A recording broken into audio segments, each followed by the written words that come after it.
This one might be on the shorter side because I'm meeting my friend for lunch, but I'm still gonna do it. All right, let's turn on key casting. Sometimes that doesn't work while I'm recording, but it looks all right. Can I move that though?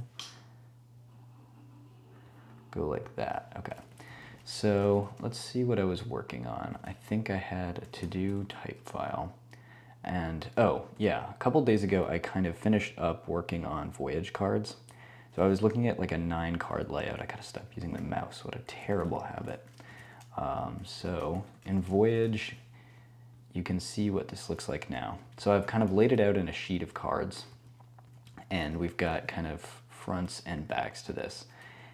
And you can also see I've got these number grids now that each represent like how many points you can kind of move in one direction. I want to make a whole video kind of going through my theory here, and I have to test it first, but basically there's going to be a movement mechanic in the game that's like tacking in a sailboat. So you have like different values and you can kind of combine them. Like you're imagine like vector math where you're adding 2 vectors together. So it'll be like an interesting dynamic movement game because you'll have to kind of pick the right vectors to add up to your destination. But yeah, anyway, this code right now is pretty horrible because if you look closely, they're off center, like the 11, you can really see, you can see the 0 a little bit too.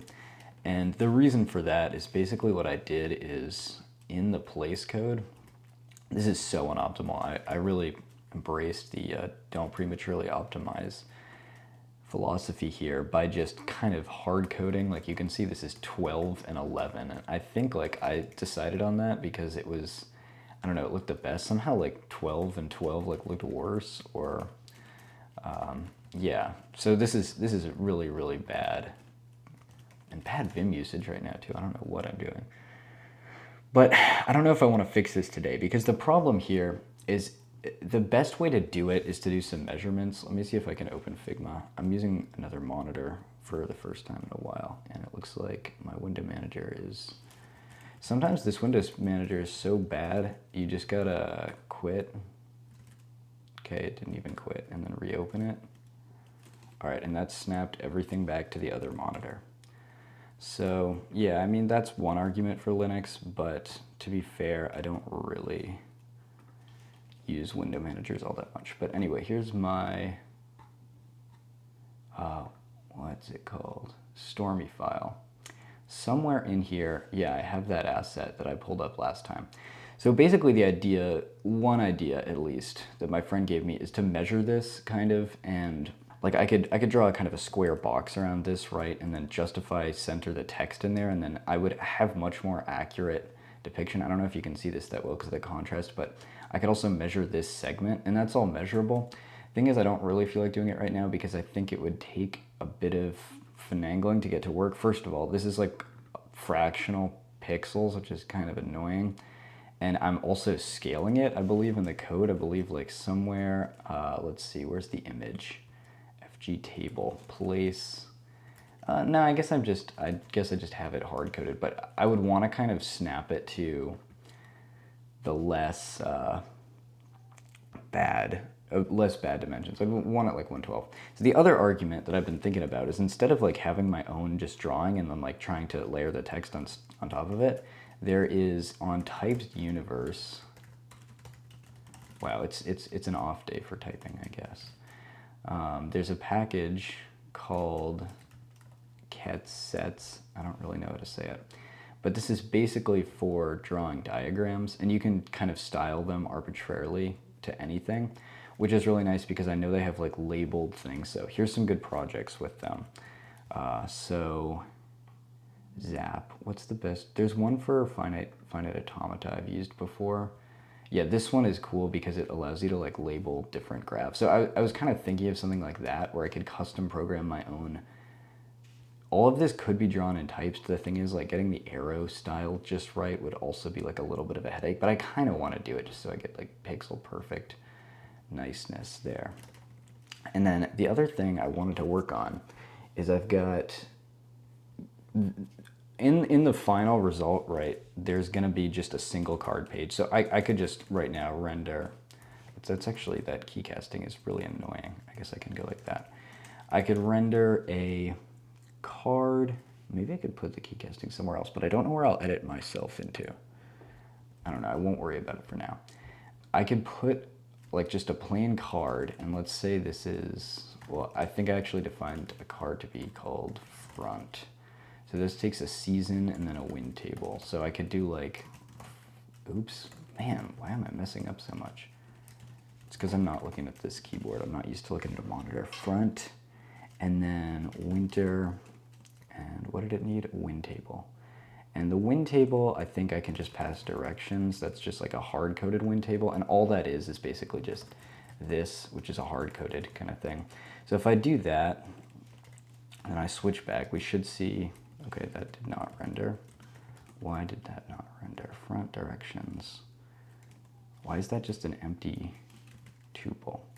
So front should render a card with a background and that wind table. And I'm passing winter and then directions. That's really weird. Is it being affected by a set rule or something? Huh. Yeah, I do not know why that's happening. That should render a separate card completely. I guess maybe I could try commenting these. Why is that still rendering? Man, Typst is so finicky sometimes. Like, is there something in cache here? Like if I make, oh, it's because there's, right, this happens. Sometimes it silently errors are just so annoying. Like in the live preview loop, there's no way to really see errors very well. I do have to work on that part of my setup. So it says help error occurred and they call the function card. Error occurred and they call the function front. So if we go to utils, I'm guessing it'll throw an error. No, oh, I did not open utils. That text is messing with me. Error occurred in function card. Why though? Unexpected argument, utils type 1813. And I should be able to jump to it with the quick fix list. Okay, yeah. Back. Wait. Unexpected argument in card. So I'm calling front with winter and directions. Oh, wait. I'm really dumb. I had to wrap directions in foreground because directions itself is just an array. So this is a great example of like when people talk about why Rust is so good, it's like errors like that, you know, that are just like silent or so annoying. If I had just like had an explicit live preview error, I could have saved a good 3 minutes there. But yeah, you get the idea. Basically what I was trying to show is these are isolatable components. And as a final prototype, you would kind of do something, you know, like you'd do render a page like this, like page width 3.5 inches, height 2.5. No, it's the other way around. Ah, damn it.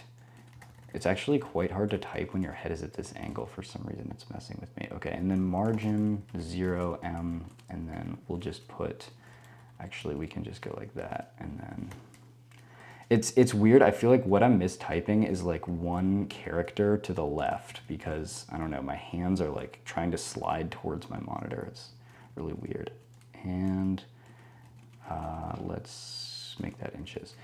So yeah, you can see that would be the whole page. And what you do in board game printing when you have your final draft is you send like a document that would look like this, like a PNG, and that's like the whole size of your image because they're gonna print it in their custom printing software and they'll handle all the like fancy card paper and all that stuff. But when you're prototyping board games, it's much cheaper to print on printer paper, and that's the reasoning behind having, wow, this is messing with me. I guess it's just a matter of practice, but that's the reason why we have this sheet with these kind of margins in between, which you define as gutter. I think it's gap in CSS, but gutter in Typst. Oh, and we need to go back to, yeah, in this print grid function.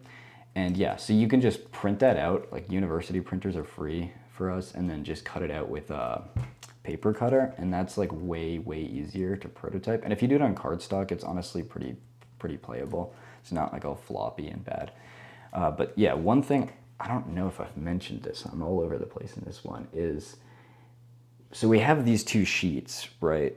But in order to make the backs properly line up with the fronts of this, we have to do something. And I actually saw an issue on the Typst forum like a few days ago, and I was thinking about it. We have to basically mirror the looping of this side, you know, so that they properly line up, because yeah, one side is going to be reflected from the other. And I was thinking about how to do this, but then I was like, why would I say the season on the back of the card if it's conveyed on the front of the card? These are just like a voyage deck. So we can define, and this is awesome actually. I don't know if the LSP did this, or it's using tree sitter to conceal this color object, but yeah, it gives us the color right there and we can just tweak it. So I'm just gonna create like a generic title for voyage. And then instead of maroon, well, first of all, voyage. And then let's call that bad boy color.rgb. And then let's find a nice, I actually wonder if I can steal it from the other one. So see if we have an old voyage card somewhere in here. I don't know if it had a back. Man, look how ugly that old card is compared to the new one. But I want kind of a deep navy, which I can maybe get from this duck. Yeah, I'm sure that works. So there's this extension raycast you can get called pick color. And then it allows you to grab that to clipboard. And that, I believe I can just, it says an error, but I think it's not an error. Paste it in there. That looks a little bit like a weird shade of blue, but we didn't update anything yet. Let's see, and back, we're not even gonna pass the season. It's just implicitly gonna be voyage. And this right here is just empty content, because if you look at card, it accepts a background and a foreground. And then let's see. Wow, I keep messing up, like typing so badly. This is freaking me out. Okay, back. And oh, it doesn't want an argument. All right, voyage, nice. I think that looks solid. So that should be pretty good.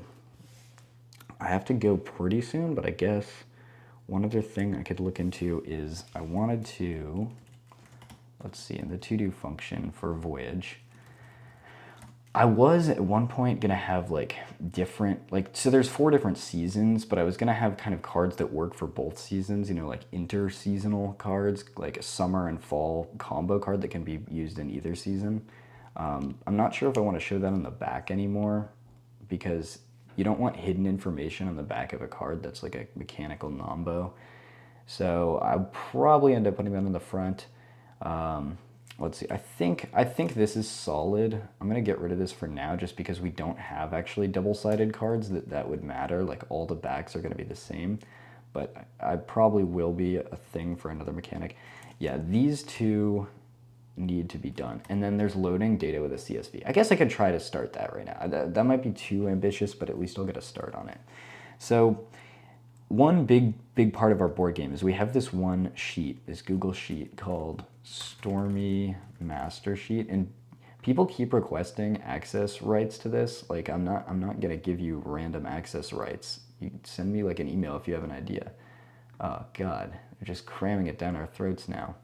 But if you look at Voyage, basically this has a bunch of information, and I'm changing away from a movement point setup, and again I'll talk more about the actual mechanics, but all of these are basically just sheets of information, like key values, and we loop through and use these to construct the cards, and then the names are also just like what the art is, like the title of the art. I think maybe I strip the space and then add PNG and then look for it. So Voyage, let's see what our local copy is. Oh, I think I git ignored it because it was annoying me, but we can just go into data and then Voyage and see what kind of stuff we're working with.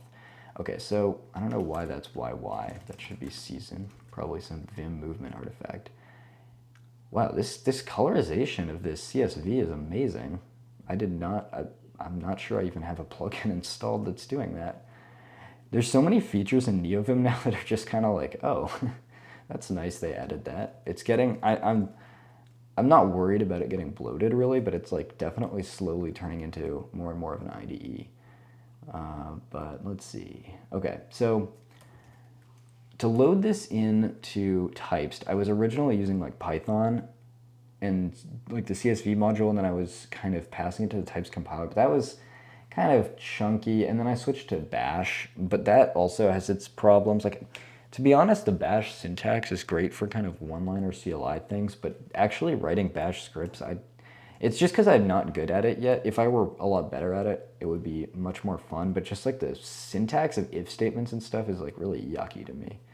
So let's look at, I believe there's CSV function in Typst. I'm just going to try to raw load it into Typst. It just may be a terrible idea, but okay, so you just CSV, pass in the thing, and then it's got a path, a delimiter, that makes sense, a row type, array, or dictionary. Each row is represented as a dictionary mapping from header keys to strings. This option only makes sense when a header row is present. Oh, that's cool. So then do you get a dictionary of arrays? How does that work exactly? I don't know. I guess let's try it. So back to, let's load this in Voyage.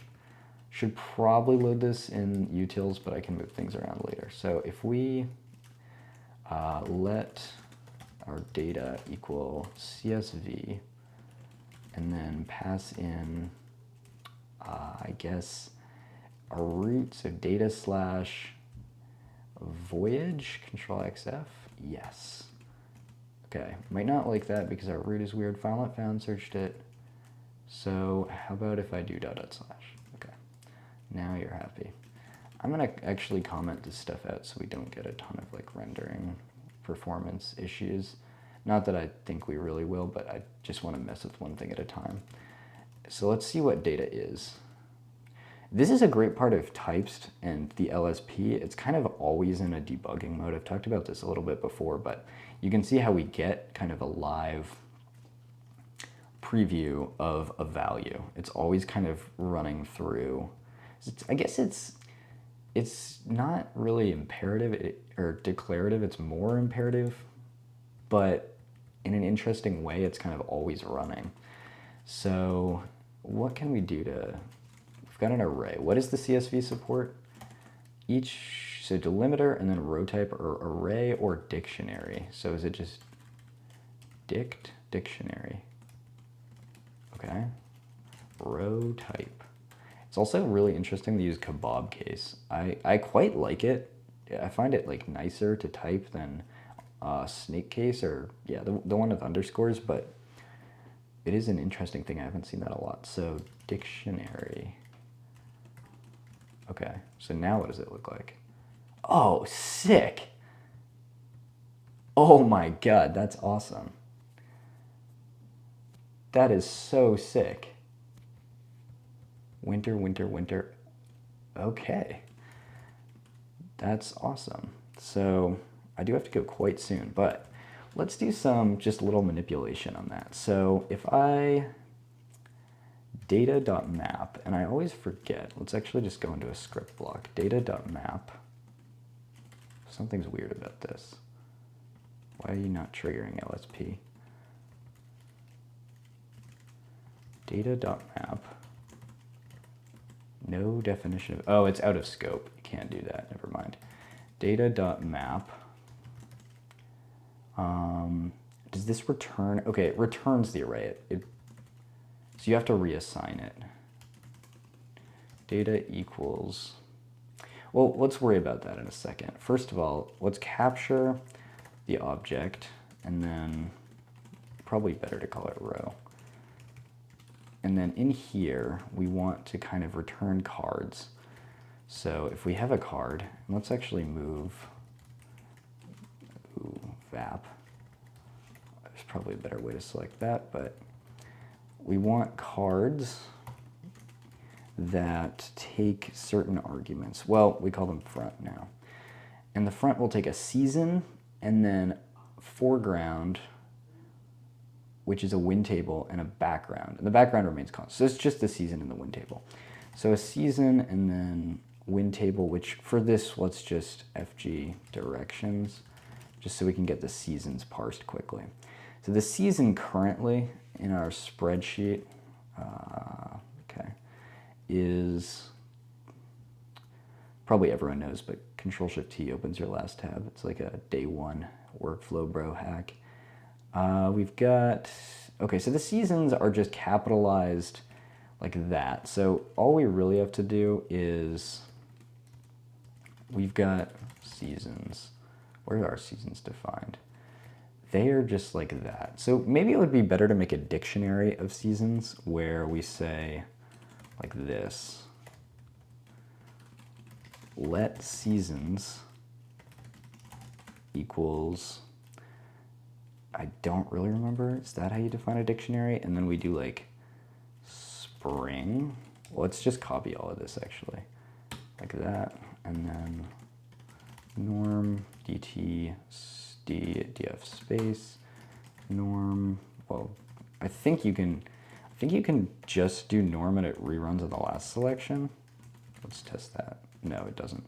But you can do star to run on the last selection. Yes. Okay. So that's basically just a text. What we want is basically a norm. Go to the beginning, quotes, f space I. Oh, hold on. Go to the beginning, quotes, and then control V, control escape, and then go to the space, and then I, and then quotes, and then space colon, because that's the dictionary syntax, and then control V, escape, F equals X to delete it, A to go to the end of the line, comma. Okay, why did that run on one but not the others? I think, oh, I forgot. Let's do Q colon. I forgot to do the last visual selection, but now, fuck, that's so annoying. Enter. Damn. I guess let's just try to do that another way, more efficiently. Learning experience. All right, how would I do this? I guess, well, I like going to the beginning and putting quotes, and then F2, the equals sign. Oh, here's what we can do.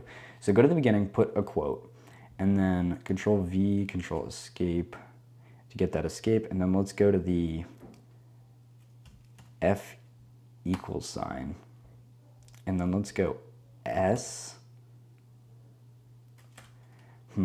F equals sign, because we want to delete two characters. I wonder if we can do 2S. Let's just try that before anything serious, and then if we close quote. Okay, that did not work. Oh, because I forgot F2S. Okay, that does work. F2S quotes, damn it. All right, enough nonsense.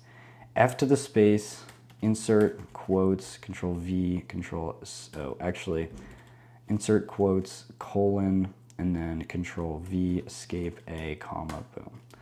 All right, format that up, and then we've got a nice dictionary of seasons, and then let's just, down here, this is the very last thing I can afford to do, but winter, we can't do that, but we can do, let's do maybe like a norm I seasons dot get. Is it dot get for dictionaries? Let's try it. Seasons dot get, no dot at. Okay, so you do the key. So if we v inside block norm I seasons dot get, and then control V escape. I should really be learning like more advanced regexes instead of these ridiculous. Damn it. See, exactly, that's the problem. Seasons.get and then F to the comma, I close. Why does that not work? I seasons.get. Oh, we do need seasons.get, control V escape, and then F to the comma. We're at the comma, we go I, we go like that. Okay, that worked, I think. Damn it, I forgot it was actually at. Wow, my brain is all over the place today. Okay, slash get slash at, okay. Damn, finally. And then season, we can just do like row dot season. Okay, it's capital S, but then we do dot lower. Well, it's a string.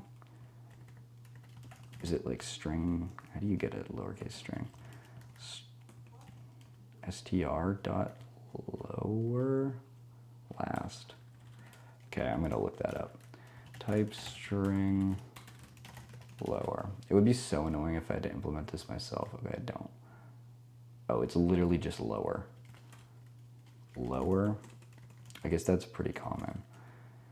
Lower, and then we do seasons.at. What's going on there? It's not contained autumn. Ah, damn it. Oh, that's an easy fix, actually. I forgot we said autumn. We can do a autumn s/fall/autumn/g, and then g and to rerun on the file. And then we're still getting an issue. Does not contain EOF. Okay, that's an annoying thing. We should see most of this render. Well, it's not rendering because we're not .g. We have to do a data.join, and it won't join because of the last thing. But if we were to edit data/voyage.csv and go to the bottom and delete the EOF, and then go back, we should see that all renders. Okay, and yes, we're getting a little bit of weirdness, but now we're reading from a CSV, so that's a good next setup step. All right, hopefully you enjoyed that one. For me personally, I felt like I was floundering around a lot at some points, and I don't know if I'd want to watch that kind of content, but yeah, some people like to see what real programming looks like. And also, to be fair, I did get the majority of the thing done. A couple of key takeaways, I guess, if you want to call it that, is norm commands and crazy Vim find and replace things that I was doing there that I was just struggling to get certain things to work for a long time. Not necessarily all that worth it in the moment, but it's a matter of practicing that so I can do it really quickly when it comes down to it. And it's, I don't know, I just enjoy it, and it doesn't take that much time away from developing. Another thing is, yeah, having a debugger, and I've got to work on figuring that out for Typst. Someone let me know if there's a easy kind of REPL window that shows you your errors immediately. That would be really nice because I keep missing things with my live preview. Yeah, that's about it for this one. I'll see you.